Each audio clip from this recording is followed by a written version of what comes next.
Hi, it's my great pleasure to introduce Allie. I called her Allie Keil since I've known her, and I'm going to correct myself now publicly. It's Allie Keil, so I apologize publicly for that. Um, Allie matriculated into the Educational Leadership program at Bank Street, where she co-authored a thesis with Sarah Stone on co-directed public school models and earned her master's degree. Pregnant with her first child, Allie began to look at public school options in her Fort Greene, Clinton Hill neighborhood. It was then that she decided that she needed to actualize the research done for her thesis and began to assemble a team to develop the charter application for Community Roots Charter School, which opened its doors to 100 kindergarten and first grade students in the fall of 2006 in Fort Greene. Community Roots is now in its 7th year of operation and serves 350 kindergarten through 6th grade students and is growing into a kindergarten through 8th grade environment. Community Roots Charter School is now one of the most sought after public schools in Brooklyn, receiving approximately 1,100 applications for 25 to 50 open seats. Now about Allie, if that's not enough. So with persistence, clarity of purpose, and a deep commitment firmly anchored in progressive principles, Allie has truly made a quiet revolution. She remains steadfast in her beliefs about the power and purposes of progressive teaching. And she has done this at a time when what counts for accountability has deteriorated into empty numbers on a standardized test page and nonsensical rankings of children, teachers, and schools. A time when being in compliance systematically, sometimes ruthlessly, chokes off innovation and stifles robust learning. In too many schools, children are being hurt by the steady onslaught of these crude bottom-line accountability measures. Diane Ravitch, prominent historian of education and assistant secretary of education in the first Bush administration, called it educational malpractice. This is not what happens at Community Roots. Allie has shown to the many visitors that come to visit the school and the families who send their children there that intellectual rigor is anything but test scores. Rather, at Community Roots, children are guided by their teachers to ask questions that matter to them, and in the process acquire the skills and habits of mind needed to find the answers. Children at Community Roots are resourceful and curious about their world.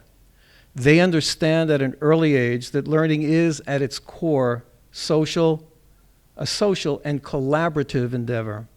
Community Roots students are researchers, critical thinkers, doers, actively engaged in the work that is meaningful to them, work that is connected to who they are and what they want to know about themselves and their world. If you haven't yet been to Community Roots, you should go. It's a special place. And when you speak with Allie, you will know outright that this is a school leader who knows in her bones why she is doing the work she is doing. As a leader, she's steady, focused, thoughtful, and practiced in the nuanced art of good leadership. She takes great pride in watching kids get excited about learning. She's politically astute. She's a remarkably able educator. With Sarah Stone, she has carved out a space in the charter school world where progressive practice thrives and defines the work of the teachers and the nature of student learning. Back in the early 1900s, Lucy Sprague Mitchell, founder of Bank Street, conceived of Bank Street as a laboratory for the public schools. Bank Street, she hoped, was to be in the service of a larger, more public social vision. Through her work at Community Roots, Allie has carried forth that vision, and I think Lucy would be proud. My pleasure to introduce Allie. Oh, it's hard to go last. I think you're going to sense a theme in what we all have to say tonight. Firstly, let me start by saying it is an absolute honor to be here tonight, and to be introduced by Frank, a longtime mentor to me, is an additional honor. Tonight feels like a night to be reflective, to think about what I have been able to accomplish with the support of Bank Street, but tonight is also a night to share with you some of my hopes and some of my deep, deep worries. I hope that each of you in this audience can think of a teacher who is partly responsible for getting you to where you are today. I can almost guarantee you that when you think of that teacher, you think of how that teacher inspired you to think differently about yourself or about the world. I bet you can point to experiences you had with that teacher where you were engaged in a conversation or a story that allowed you to think deeply outside of the box, creatively. Maybe like me, it was the books that this teacher suggested I read and the conversations she had in the classroom where we fought passionately for our interpretations of that literature. Again, if you are like me, I can almost guarantee you that the experiences that come to mind when you picture that teacher, whoever that teacher was to you, are not memories of that teacher preparing you for a state assessment in 3rd grade or a multiple choice test in high school. And yes, here lies my worry. We as a country are losing track of what matters in our classroom, in what arms a child for success. What is most disturbing is we have more answers than we are listening to. We know that creativity, defined as the production of something original and useful, is essential for success. Reading a recent Newsweek article, I found an IBM poll where 1,500 CEOs identified creativity as the #1 leadership competency of our future. Yet when we hold schools accountable, we base those accountability measures solely on high-stakes standardized tests that have nothing to do with creativity or creative problem solving, and therefore we completely discourage schools and teachers from considering one of the most important elements of success and how to teach to that. Please don't misunderstand. I am very pro accountability and high standards for students and for schools. However, how we hold students and schools accountable matters. We must be measuring across meaningful domains. We must be looking for and ultimately testing what leads to success. To go one step further, we know from research what experiences and what modes of instruction lead to creativity, and we know that creative thinking can be taught and fostered. We know that creative thinking requires generating unique ideas and then combining those ideas for the best result. We as educators know how to give children these experiences. We know this from places like Bank Street. But we as educators need for accountability systems to catch up to us and to reward and value teachers and schools who give children this type of educational experience. The kind of experiences that we can all point to when we think of that classroom or that one teacher, or if we are really, really lucky, that one school that gave us this type of experience, the one that helped us become who we are today.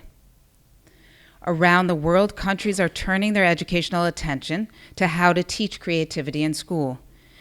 In this same Newsweek article, it highlighted how the European Union designated 2009 as the European Year of Creativity and Innovation, holding conferences on the neuroscience of creativity and instituting problem-based learning programs, curricula driven by real-world inquiry for both children and adults. And this article went on to discuss how in China, there has been widespread education reform to extinguish the drill and skill teaching style and instead to adopt a problem-based learning approach. Why, you may be asking, is our country going in the other direction?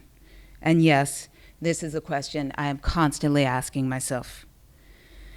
And just to bring this out of the classroom and into the real world problems we are leaving with our children are serious and will, no matter if we prepare them or not, require creative thinking and problem solving. How are we going to solve our energy crisis? What can be done to repair the damage we have done to our natural environment? Where can we even begin to address gun violence? These questions don't have simple answers, and we are not given multiple choices to solve these problems. We must teach our children to face multifaceted problems, to think creatively, and to work together. And yes, this work has to be done in classrooms, in schools, and across our country. So, supporters of Bank Street, we have our work cut out for us. We as a group have to think creatively to ensure that those who have a voice in public school reform and accountability measures for public schools consider the things that we know are important and essential for the success of our children and for our world. Let's help them catch up to us.